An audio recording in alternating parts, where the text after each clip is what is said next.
അങ്ങനെ ബിഗ് ബോസിൽ ഒരു എവിക്ഷനും കൂടി കഴിഞ്ഞിട്ടുണ്ടായിരുന്നു.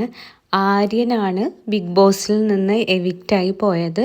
വീണ്ടും ഒരു അൺഫെയർ ആയിട്ടുള്ള എവിക്ഷൻ തന്നെ എന്ന് പറയാം. കാരണം എൻ്റർടൈൻമെൻ്റ് ആണെങ്കിലും അതേപോലെ തന്നെ ഫിസിക്കൽ ടാസ്കിലൊക്കെ നന്നായിട്ട് കളിച്ചിരുന്ന ഒരു വ്യക്തിയായിരുന്നു ആര്യൻ. ഞാനൊരു ആര്യൻ്റെ ഫാനേ അല്ല, പക്ഷെ നമ്മൾ ഉള്ളത് പറയണം എന്നുള്ള രീതിയിൽ പറയാണ്. ഇതൊരു അൺഫെയർ ആയിട്ടുള്ള എവിക്ഷനാണ്.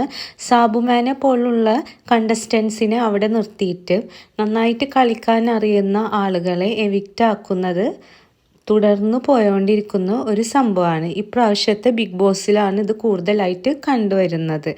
അതുപോലെ തന്നെ നന്നായിട്ട് കളിക്കുന്ന ആളുകളെ ഒഴിവാക്കാൻ വേണ്ടിയിട്ട് വോട്ട് മറിക്കുന്നുണ്ട് എന്നാണ് പറയപ്പെടുന്നത്. അതുപോലെ തന്നെ ഇനി വരാൻ പോണ എവിക്ഷനിൽ ഇനി ആരായിരിക്കാം എവിക്റ്റായി പോകുന്നതെന്ന് നമുക്ക് കണ്ടറിയാം.